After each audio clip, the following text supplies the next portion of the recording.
오늘 함께 봉독한 말씀 중심으로 이 믿음에 머물러 있으라라는 제목으로 은혜를 나누도록 하겠습니다.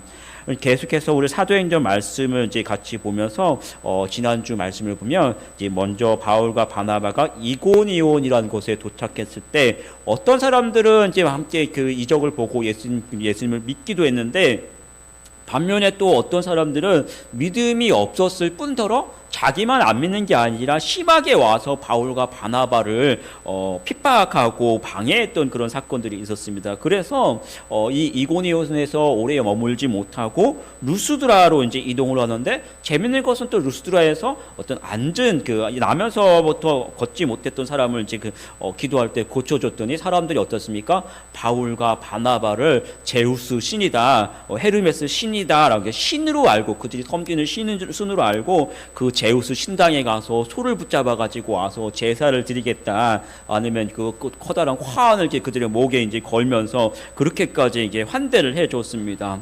그런데 안타까운 것은 뭐냐면 그 이고니온, 그들을 심하게 박해했던 그 이고니온 사람들이 자기만 안 믿는 것이 아니라 또 여기까지 루스드라까지 쫓아와서 사람들을 선동하고 결국은 바울에게 돌을 쳐 죽였던, 그런 죽이려고 했던 사건들을 이제 기록을 하고 있습니다. 오늘 본문 말씀 19절 20절 말씀 같이 한번 다시 읽어볼게요.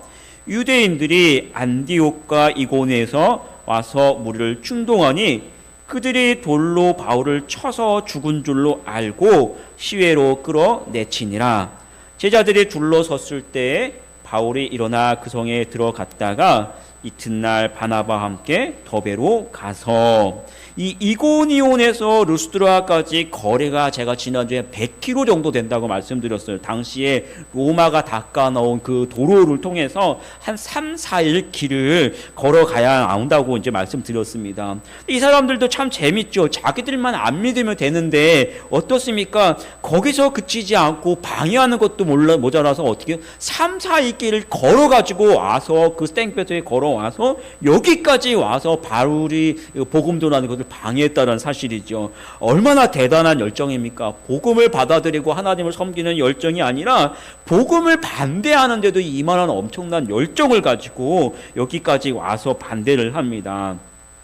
루스드라 사람들도 좀 재밌는 사람들이죠. 조금 전까지만 해도 바울과 바나바를 제우스 신이다, 헤르메스 신이다라고 생각하면서 소까지 붙잡아가지고 와서 제사 드린다고 이제 하더니만, 이제는 금방 돌아서서 어떻게요? 바울에게 직접적으로 이제 돌로 쳐 죽인 거죠, 사실은. 그래서 죽었는 줄 알고 내버릴 정도로 이렇게 했던 사람들. 그러니까 이 금방까지 믿는다, 또 금방 또 돌아서 이랬다 저랬다는 그런 사람들. 우리가 이 말씀을 보면 참 신기하다, 이해되지 않는 그런 모습들을 봅니다.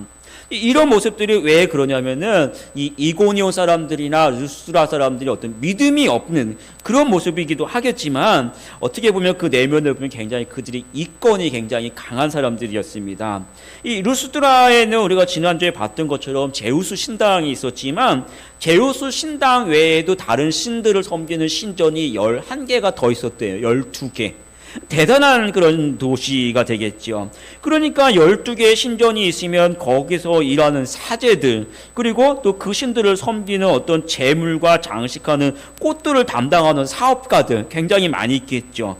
또 신전을 짓고 보수하는 건축가들, 또 신상을 만들거나 그림을 그려서 파는 사람들, 뭐 각종 우상이나 기념품 장사하는 사람들. 이게 12개 신전 하나만 있어도 이런 신사람들이 굉장히 많은데, 12개가 있으니까 이 도시 하나 자체가 그런 우상을 섬기는 사업가들, 이런 사람들이 엄청나게 많이 있었던 것이죠.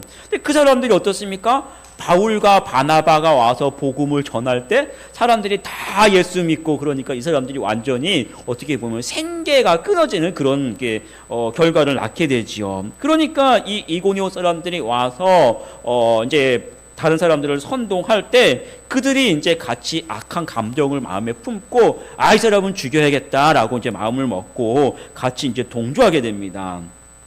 그래서 중요한 건 뭐 우리가 교회 다니는 것도 마찬가지예요. 우리가 단순히 교회에 있다고 해서 교회 다닌다고 해서 구원받는 것도 아니고요. 또 안 믿는 사람이 어떻게 가끔 우리 교회 오잖아요. 그러면 되게 또 좋아하죠. 반가워요. 안 믿는 사람이 교회에 온다. 물론 굉장히 그런 시점이 중요하기도 하지만 그렇다고 해서 그들이 왔다고 교회에 왔다고 해서 다 이루어진 것도 아니에요. 오늘 이 말씀 보면 어떻습니까? 사람들이 다 어떤 바울과 이 바나바의 이적을 보고 못 걷던 사람들이 걷는 것을 보고 예수님 믿고 또 함께 했잖아요.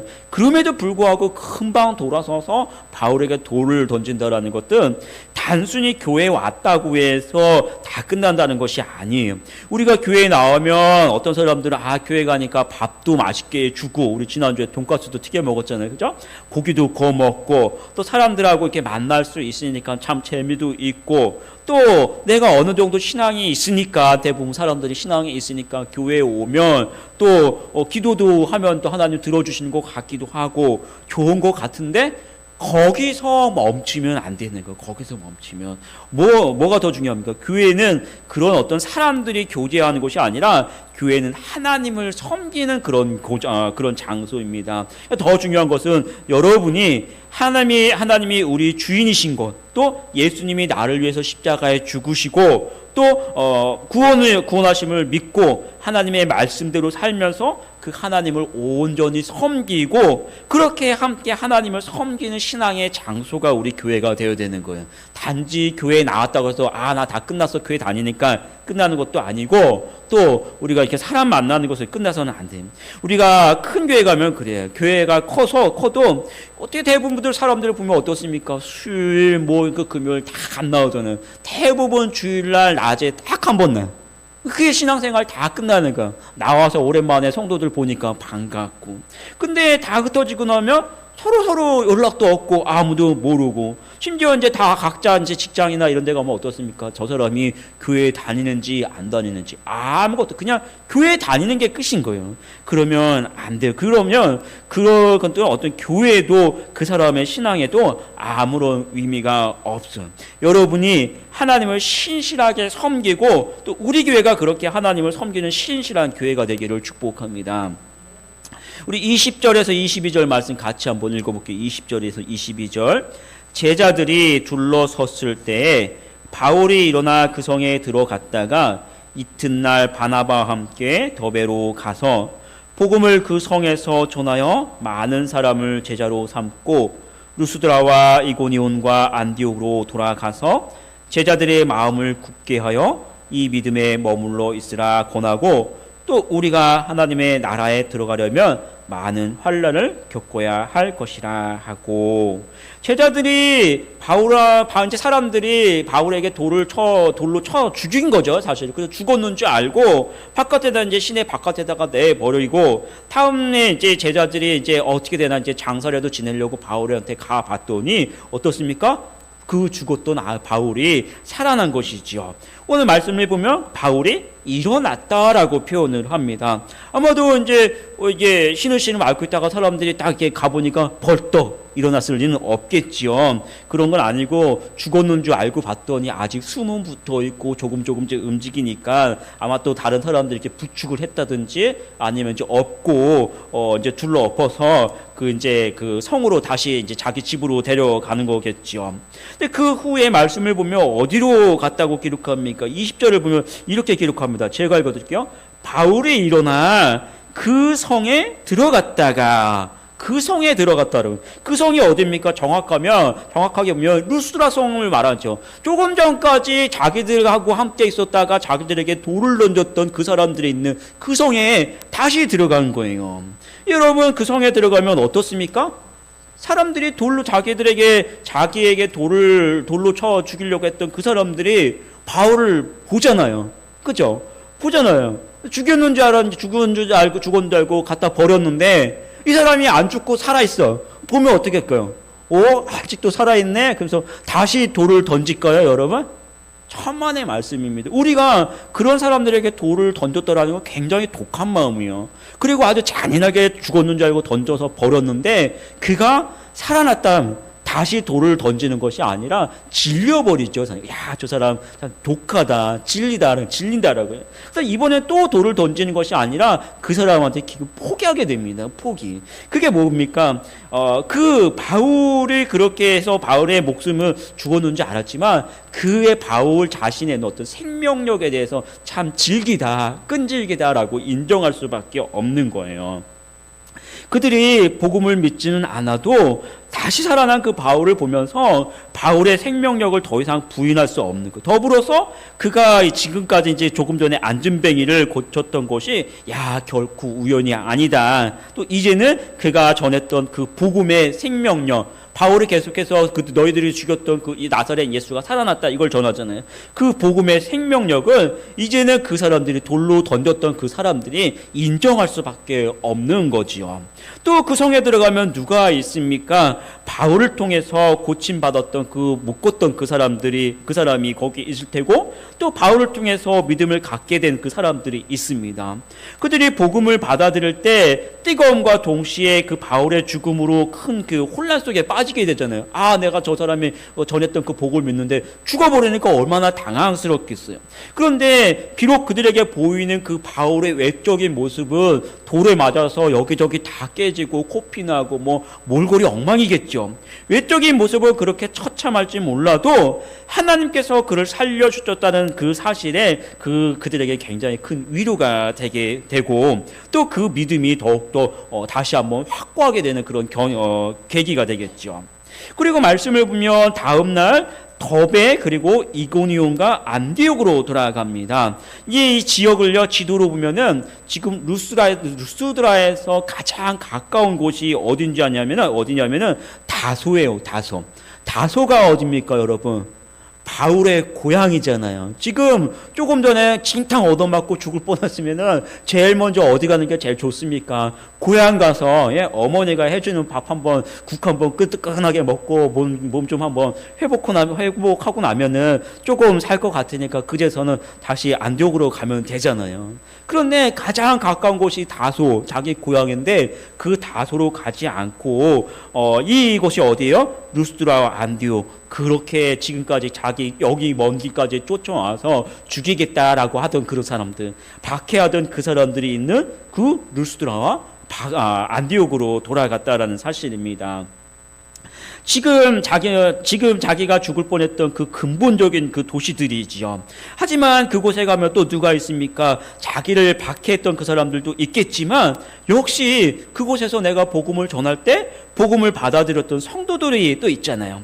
이들도 역시 바울을 통해서 복음을 받아들이고 굉장히 기뻐했는데, 또 갑작스러운 박해가 와서 바울이 또 급하게 도망가듯이 또 떠나갔을 때 굉장히 또 안타깝고, 또 언제 만난다라는 그 기약도 없었잖아요.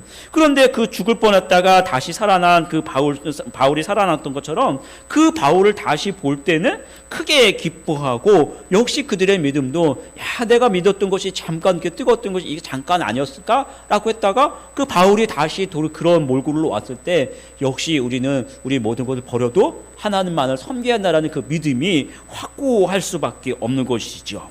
바울은 박해가 아니라 죽는다고 하더라도 복음을 위해서 그 박해가 있던 그 지역으로 다시 들어가게 됩니다. 그래서 그들이 그 믿음 가운데 마음을 두게 하고 뭐라고 합니까? 말씀해 보면 이 믿음에 머물러 있으라라고 그들에게 권면하고 있습니다. 이런 모습들을 보면서 우리도 그래요. 여러분들이 살아갈 때 하루 동안 어떻게 살아갑니까? 하루 동안 많은 사람들을 만나는데 내가 먹고 싶은 거 너무 나 살기 위해서 그렇게 살아가지만, 정작 바울은 무엇을 위해서 살아가요? 자기 육신은 이미 거의 죽었다 할 정도로 다 포기하지만 내가 다시 살아가는 거 감사하다고요. 왜 감사합니까?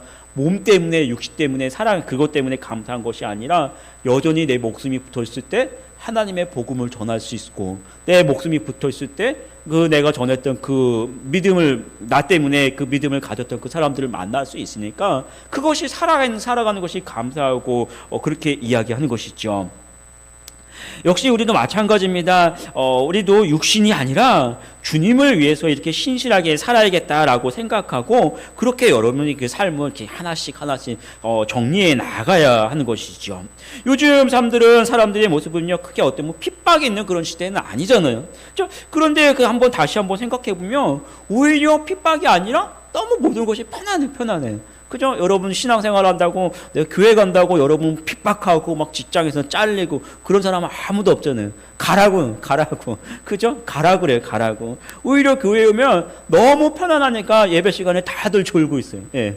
그죠? 옛날 같으면은 그런 거 없었어요. 불 때문에 막 추운데도 그냥 예배 드리고, 그죠? 겨우겨우 막 그 직장 끝나고 와서 예배 드리고 막 그런데 지금은 오히려 교회에 오면은 그냥 마이크도 잘 들려요. 막 그 온풍기도 따뜻하게 나와요. 여름에 에어컨도 얼마나 시원해요.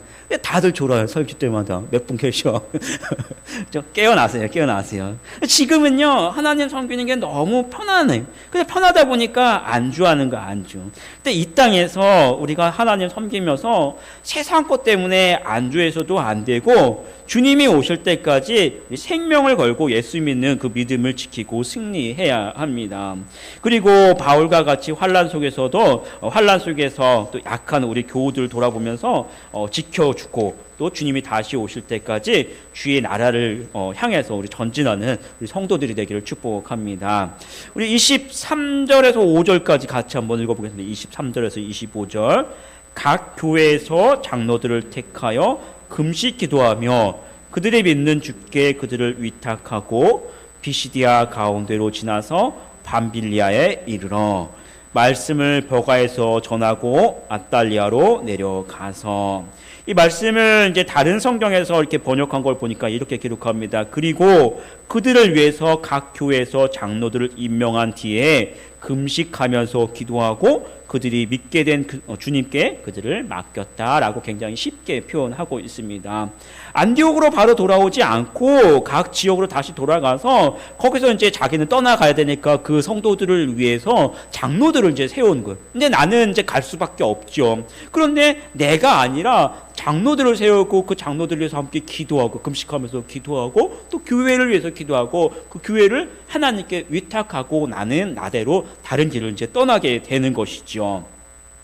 바울이 이런 교회들을 보면 어떻습니까? 막 이제 복음을 받아들였던 그런 교회들, 큰 교회들도 아니고 성도들이 많은 것들도 아니고, 그렇다고 이 사람들이 말씀을 잘 배워가지고 믿음이 깊은 것도 아니고 그런 상황이잖아요. 근데 자기도 겨우 복음을 전하고 좀 가르치려고 했는데 핍박이 오니까 그냥 떠날 수밖에 없고, 그 말씀이 너무나도 가난하고 약한 것만 같은 그런 사람들이잖아요.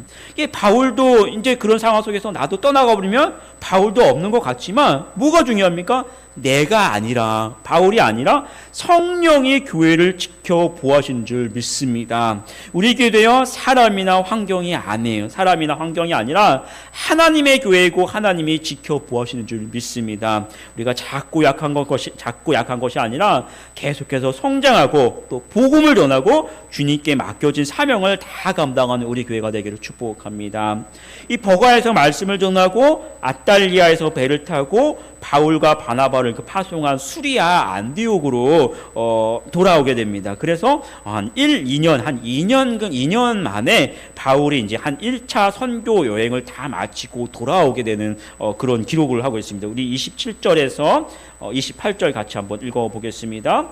그들이 이르러 교회를 모아 하나님이 함께 행하신 모든 일과 이방인들에게 믿음의 문을 여신 것을 보고하고 제자들과 함께 오래 있으니라. 이제 자기를 파송했던 안디옥 교회에 와서 이제 이런 일이 있었다라고 이제 선교 보고를 하게 되지요. 하나님이 그들에게 행하셨던 일들, 특히 이제 이방인들이죠. 이방인들 가운데 놀라운 일들을 행하셨다라는 거, 많은 사람들이 예수님을 믿게 됐다는 그 사실들을 이제 보고하게 됩니다. 바울과 바나바가 말할 수 없는 고난을 받았지만 그들이 행한 것이 아니라 성령께서 이런 일들을 행하셨다. 또 뒤에서 여러분 교회들이 함께 했다라는 사실을 같이 포함하면서 이야기하게 되지요. 수리아 안디옥 교회도 마찬가지예요. 이 예루살렘 교회에서 안디옥 교회를 보면 어때요? 역시 이방인 교회였잖아요. 그들도 이방인이었습니다. 그러나 성령의 역사로 이 안디옥에 또 안디옥에 사람들이 복음을 받아들이고 또 안디옥에 교회가 세워졌고 나아가서 그 이방인들이 교회를 세웠을 뿐만 아니라 더 세계 열방을 향해서 바울과 바나바를 선교사로 보내고 언제 온다라는 기약도 없었잖아요. 1, 2년 굉장히 긴 시간이었죠. 그 기약도 없는 시간 동안에 계속해서 물질과 또 눈물의 기도로 섬겼던 그런 사역들을 이제 이 보고 안에 포함하게 되는 것이지요. 우리 교회도 마찬가지요. 연천의 작은 교회 같지만 제가 늘 말씀드리지만 작은 교회 아닙니다. 우리 장로님하고 제가 이렇게 세봤는데 야 그래도 10손가락 안에 끼겠다 그런 생각이 들더라고요. 우리 교회가 작지 않아요. 또 하나님의 은혜로 우리가 같이 구원을 받았고 또 한 교회를 지금 섬기고 있습니다. 바울이 가는 곳마다 복음을 전하고 성령께서 놀랍게 역사하셨던 것처럼 이제는 이 연천 땅 가운데 여러분 가족과 이웃들에게 만나는 사람들에게 우리가 하나님과 하나님의 역사로 또 우리가 복음을 전해야 하고 우리가 이 땅만 전도하는 우리 교회만 성장하는 것이 아니라 더 큰 비전을 가지고 가장 가까운 저 북한과 더 넘어서 중국과 또 세계의 열방을 향해서 복음으로 우리가 우리 교회가 저 땅을 정복하겠다라는 그런 마음을 가지고 항상 작게는 여러분 가족과 이웃들에게 복음 전하고 또 그런 삶을 그들을 변화시켜 나가는 그런 삶을 살아가는 우리 성도들이 되기를 축복합니다.